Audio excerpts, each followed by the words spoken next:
ಸ್ನೇಹಿತರೆ, ನಾವು ಈಗ ಧ್ಯಾನಕ್ಕೆ ಕೂಡೋಣ. ಚೇರ್ ಮೇಲೆ ಬೇಕಾದರೂ ಕೂತ್ಕೋಬಹುದು, ಏನಾದರೂ ಹಾಸಿಕೊಂಡು ನೆಲದ ಮೇಲೆ ಆದರೂ ಕೂತ್ಕೋಬಹುದು. ಕಣ್ಣುಗಳನ್ನು ಹಗುರವಾಗಿ ಮುಚ್ಚಿ 2 ಕೈಗಳ ಬೆರಳುಗಳನ್ನು ಸೇರಿಸಿ ದೇಹವನ್ನು ಸಡಿಲವಾಗಿ ಇಟ್ಟು ಕುಳಿತುಕೊಳ್ಳಿ. ನಿಮಗೆ ಅನುಕೂಲವಾಗುವ ರೀತಿಯಲ್ಲಿ ಹೇಗೆ ಬೇಕಾದರೂ ಕೂತ್ಕೋಬಹುದು. ಆದರೆ ಧ್ಯಾನ ಮುಗಿಯುವ ಮುಂಚೆ ಕಣ್ಣುಗಳನ್ನು ಬಿಡಬೇಡಿ, ಕೈಗಳನ್ನೂ ಬಿಡಬೇಡಿ. ಚೇರ್ ಮೇಲೆ ಕೂತವರು ಎಡಗಾಲಿನ ಮೇಲೆ ಬಲಗಾಲನ್ನು ಹಾಕಿ ಕೂತ್ಕೊಳ್ಳಿ. ಸ್ವಲ್ಪ ಸಮಯ ನಿಮಗಾಗಿ ನಿಗದಿ ಮಾಡಿಕೊಳ್ಳಿ. ಯಾವ ತೊಂದರೆಯೂ ಇಲ್ಲದೆ ಆರಾಮಾಗಿ ಕಣ್ಣುಗಳನ್ನು ಮುಚ್ಚಿ ಕುಳಿತುಕೊಳ್ಳಿ. ನಿಮ್ಮ ಉಸಿರಾಟವನ್ನೇ ಗಮನಿಸುತ್ತಾ ಕುಳಿತುಕೊಳ್ಳಿ. ಉಸಿರಾಟವೇ ನಮ್ಮ ಗುರು.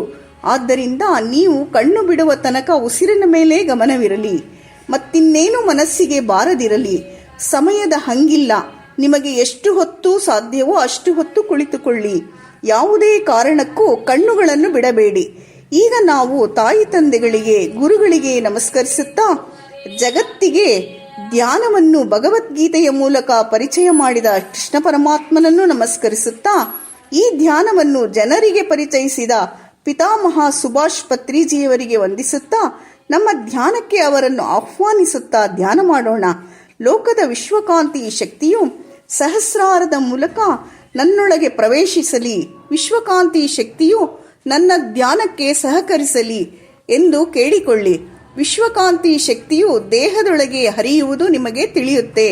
ಅದನ್ನು ಅನುಭವಿಸಿ. ವಿಶ್ವಕಾಂತಿ ಶಕ್ತಿಗೆ, ಅಂದರೆ ಯೂನಿವರ್ಸ್, ಕಾಸ್ಮಿಕ್ ಎನರ್ಜಿ, ಇದಕ್ಕೆ ಕೃತಜ್ಞತೆಗಳನ್ನು ತಿಳಿಸಿ ಥ್ಯಾಂಕ್ಸ್ ಹೇಳಿ. ಮನಸ್ಸನ್ನು ಉಸಿರಿನ ಮೇಲೆ ಗಮನವಿಟ್ಟು ನಿಮ್ಮನ್ನು ನೀವು ಮರೆತು ಯಾವ ಕಡೆಯೂ ಯಾರ ಕಡೆಯೂ ಗಮನವಿಲ್ಲದೆ ಸ್ವಲ್ಪ ಸಮಯ ಫೋನ್ ಕೂಡ ತೆಗೆಯದೆ ಆರಾಮವಾಗಿ ಕುಳಿತುಕೊಳ್ಳಿ. ನಿಮಗೆ ಧ್ಯಾನ ಸಾಕೆನಿಸಿದಾಗ ಧ್ಯಾನವನ್ನು ಪರಿಚಯಿಸಿದ ಪತ್ರಿಜಿ ಗುರುವಿಗೆ ಥ್ಯಾಂಕ್ಸ್ ಹೇಳಿ. ನಾವು ಎಲ್ಲದಕ್ಕೂ ಥ್ಯಾಂಕ್ಸ್ ಹೇಳಬೇಕಂತೆ. ಆಗ ಯೂನಿವರ್ಸ್ ಧ್ವನಿಗೂಡಿಸುತ್ತೆ, ಸಹಕರಿಸುತ್ತೆ.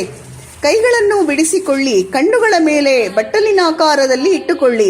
2 ಸೆಕೆಂಡ್ ನಂತರ ನಿಧಾನವಾಗಿ ಕಣ್ಣುಗಳನ್ನು ಬಿಡುತ್ತಾ ಕೈಗಳನ್ನು ನೋಡಿಕೊಳ್ಳಿ. ಇಲ್ಲಿಗೆ ಧ್ಯಾನವು ಮುಗಿಯುತ್ತೆ. ಎಲ್ಲರಿಗೂ ನನ್ನ ನಮಸ್ಕಾರಗಳು.